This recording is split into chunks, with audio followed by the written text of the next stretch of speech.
Harry, do you want to take us into the Reds and Brumbies? Yes, so no new injuries to report from the Reds or the Brums, which is obviously very good news. Doesn't seem to happen much these days. Returning, you got maybe Tom Liner, has missed a couple of weeks with his concussion, but the Wallabies announcement had him still listed as injured. So I don't know if that's something new or if it is him coming back from the concussion. So just watch his space there. And then Darcy Swain has his foot injury. Again, there hasn't been any announcement from the Brumbies, but he was listed as healthy and in the Wallaby squad, so we assume he must be right to get into this training camp. I think the training camp's not for 2 weeks, I think. So he's got a bit of time. 2 points here for me. So first of all, the last match they played was 23-17, 23-17 in Canberra. And the Reds really made a really good game of it, probably closer than I believe we would have tipped. And then the second point I had was, why the fuck have the Brumbies played the Tars and the Reds twice each before they played the Force or the Rebels once? Like, what is this draw? It's an absolute joke. The Brumbies, I think next week they play the Tars again. Like, it's just ridiculous. No, that's definitely not true. But honestly, like, it just makes no sense that they would have these games so early in the match. It's seven games in. First 4 games will be against 2 opposition. Yeah, I mean, I understand the rivalry round, like you play some teams twice, you only play a few teams, like limited teams twice, but yeah, it's supposed to be at the start and the end of the season. What the hell's that about? Terrible. If you're playing a team twice, you want it spread out because you want to see how those 2 teams compete, over different phases of the season. You don't want to see them a few weeks apart. That doesn't make any sense to me. Yeah. Cargie, do you think that this game could live up to the standards of the Tars versus Brumbies last week? Well, the Tars aren't playing, so no. I mean, the game can't be as good. That's obvious in itself. Yeah, Tars are second from the bottom of the table, right? Are you saying that they're the form team despite that? Harry, form.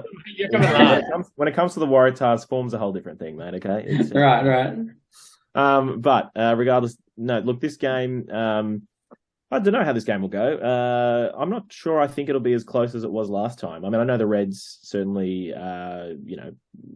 whilst going down last week, had some really, really strong performances. I don't know. I think the Brumbies will kind of bounce. They'll take a lot out of that game against the Tars last week, and I think they're really going to give it to the Reds. So, no, I don't think it'll be as good a game as that one last week. And yeah, I'm not sure how I see this one going. That's right. You don't have to tip right now. We're just talking about the preview. Look, the team should be pretty much exactly the same as last time they played. I went through the sides. The only real changes are the experience of Alan Alatoa being back in the side and James O'Connor back for the Reds. And then also both teams have their new inside centres. Tamati Tua at inside centre for the Brums and Isaac Henry for 13. So to me, I think Tamati Tua is a huge in for the way the Brumbies are playing at the moment. I think we talked last week about the fact that he's just growing into that role that Ray Simone used to play. So I think he's a huge in. And obviously the Brumbies scrum has been exceptional as well. So 2 massive, massive ins there. And then a relatively new combination of 10-12, Jock and Henry. I'm not convinced that that's stronger than where they're at right now. I like both those players, but I'm just not sure that combination is completely gelling just yet.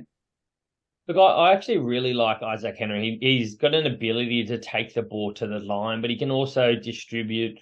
He's making, a few tackle busts, a few line breaks each time he runs out in the field. He is, staunch in defence as well. He's no Paisami. There's not many people that cut people in 2 regularly like Paisami does, but I think he is in pretty good form, despite, his injuries and lack of game time the last few years. So I'm really happy to see more of him. James O'Connor is a mixed bag every time we see him, run out at the moment. What James O'Connor are we going to see?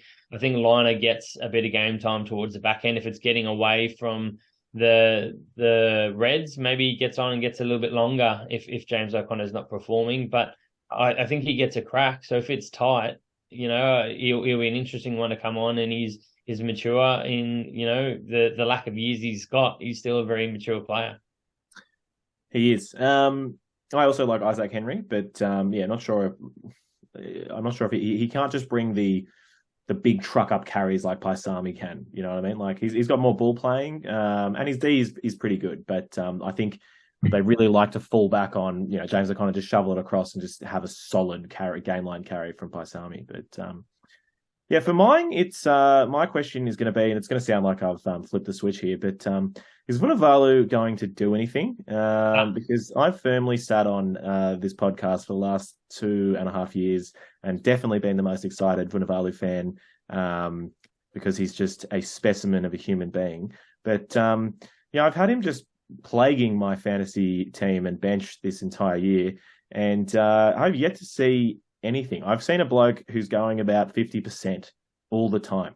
Even like a kick return carry. It's like Jock Campbell will catch the ball and then is looking for Vunivalu like, sweet, here we go, mate. I'll give it to you with heaps of time and space. Go nuts. And he just jogs it back in really tentatively. Yeah, for me, he's not in there starting 15 and he's not really a bench role at the moment with how he's playing. I don't know how he gets himself back into it, but he needs some confidence because he doesn't seem to back his money. I'll tell you how he gets back into it. Just run 100%, mate. You're a specimen.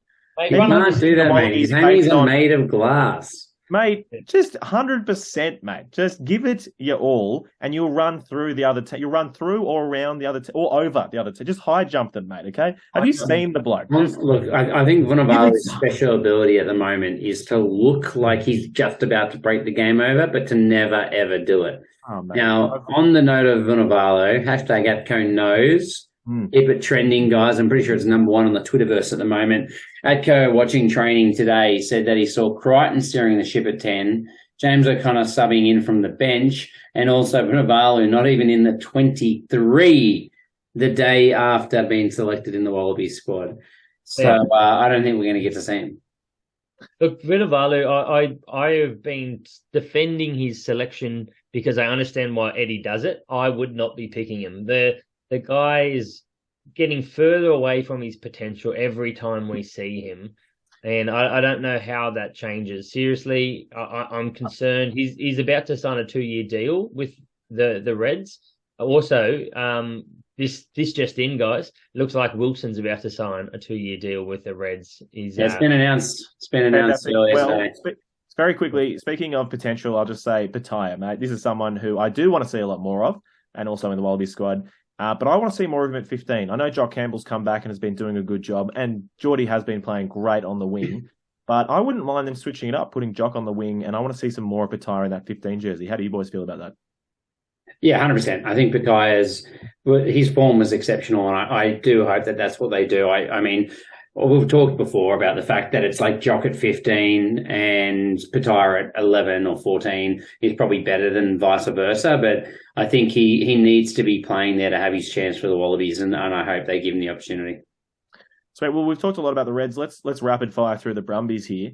I mean, for me, the first one, this is really a point for both of them, but the Brumbies rolling maul. They're obviously going to go to it. Can the Reds defend the Brumbies? Can they stop the Brumbies rolling maul?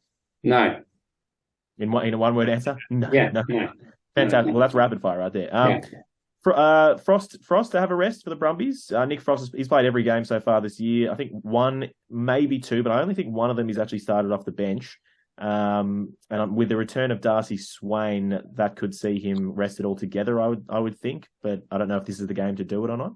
I think he has to. He's a Wallaby now, right? So, yeah, he's played every single game. One of them he played 40 minutes in round 5, but other than that, he played 80, and 73. So, I think, it's very, very likely if Swain's there, he'll be out. I mean, I know there's a bye coming up in another week or 2 or whatever, but... Doesn't matter. They're not allowed to play more than 5 games in a row. Yeah, exactly. So look, there's a lot of Wallabies or potential Wallabies or not selected Wallabies coming up against each other in this one. Do we see a step up of the 10s? Is Lolosio or Jock going to step up this game, Harry? Yeah, Lolosio will. I think there's the disjointed backline at the moment from the Reds with the disruption at 10 and 12, particularly around that 12 jersey. I think that we'll see him attacking the line a little bit more, and I expect him to be getting some quick ball from the Brumbies back row as well. So I think he's probably the bloke that's most likely to make a name for himself. Yep. Cargie, there's 2 potential Wallabies, wingers come fullbacks in this match. Hopefully we see Pattaya and Wright both at 15. Do you think one of these 2 guys are going to put their name back into, that 15 jersey contention for the Wallabies? No, well, you know how I feel about this. Geordie Pataya all the way, mate. Tom Wright's a winger. He's not a fullback for mine. That answers the question. Mhm. And then we've got the interesting thing. We've got Tate here coming up against two Wallabies selected nines. The guy didn't get selected himself. Do we see him play out of his skin? Surely, if this is about giving him a kick up the bum, surely this is when we see him step up and have an absolute blinder. It all comes down, mate. It's all about the quality of ball you get from your forwards. So, I expect the Reds to have, an absolute fire lit underneath, and they seem to play very well against the Brumbies. But if he can get some quality ball, then I think he'll play well. But I don't think it's on him. I think that he looked much better last week, and it's all going to come down to how McWright, Wilson, and Wright play. And based off of the form last week, I think that they've got a good opportunity to lay a good platform. Yeah, that's a very good back rower up against some other Wallabies with Samu and Valentini on the other back row. That's going to be a really good one to watch as well. Yeah, don't forget the contrast is going to be against the player with the best right to left in the competition, Rory Scott. Jeez, he does. Still frothing on that weeks later, and rightly so. All right, well, I was going to say, let's push on. Let's get to some tips. Harry, you can go first this time. Brumbies Reds, how do you see this playing out? It'll be closer than it should be. Brumbies will win by 5 or 6. I'll go 6. Brumbies by 5 or 6. All right, I'll go next. Nels, give you some time to think. I'm going to say Brumbies by 9. Didn't you just say it was going to be close? Yeah, I like to change my mind all the time. So. I'm going to say it's going to be close, and then maybe some points to the Brums right at the end. So it's going to be Brums by 8, just out of the bonus point for the Reds. Excellent. Got my outlier. Love that.